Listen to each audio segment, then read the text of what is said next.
اسال. ها بصيص امل كده يعني.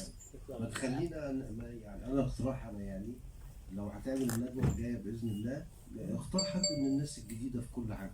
زي معرفش بس يعني لا اكتب. المفروض الدنيا تبقى نقعد نفكر يا مش هنفضل احنا عايشين في انا مع احترامي طبعا لكل التراث وكل الماضي وكل الناس العريقه، ما عنديش مشكله جدا. ماشي يا استاذ. بس الدنيا لسه فيها يا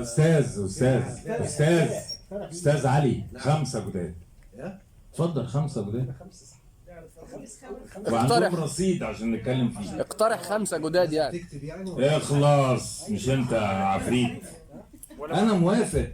هات 5 جداد عندهم رصيد اقدر اعرض لهم حاجات ونفتخر بيهم وانا مش ضدهم. استاذ اشرف انا عندي تعليقين. اتفضلي. اول حاجه انا هتكلم على بابايا مثلا. انا بابا جدا كان بيحب يتفرج كل رمضان على المسلسلات اللي بتتعرض كلها ويقول احسن الكتابه عامله ازاي، وفعلا كان بابا بيحب جدا الكتاب الجداد وكان بيكلمهم ويبارك لهم وكده. اوكي، فدي اول حاجه.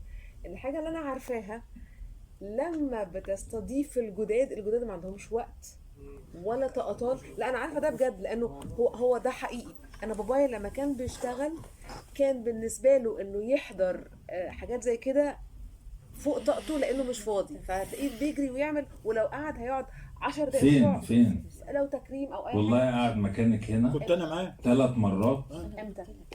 السنه اللي فاتت. السنه اللي فاتت انا كنت معاه. لا انا بتكلم على الشباب. انا بتكلم على لما بابا لما كان صغير. حتى مهرجان القاهره السينمائي الدولي كان سنه مش فاكره حاجه، وكان فيها عرض بتاع مهرجان. في المهرجان اول فيلم عربي يعرض في مهرجان القاهره السينمائي الدولي كان فيلم ناجي العلي. ده بابا ما كانش عايز يحضر الافتتاح. ده افتتاح مهرجان القاهره السينمائي الدولي. لا ده بص النادي العالي ليه قصه ثانيه. انا مش بتكلم. لا القصه حصلت بعد المهرجان، لانه في اليوم ده احنا حضرنا عشان عم عاطف طيب خدنا.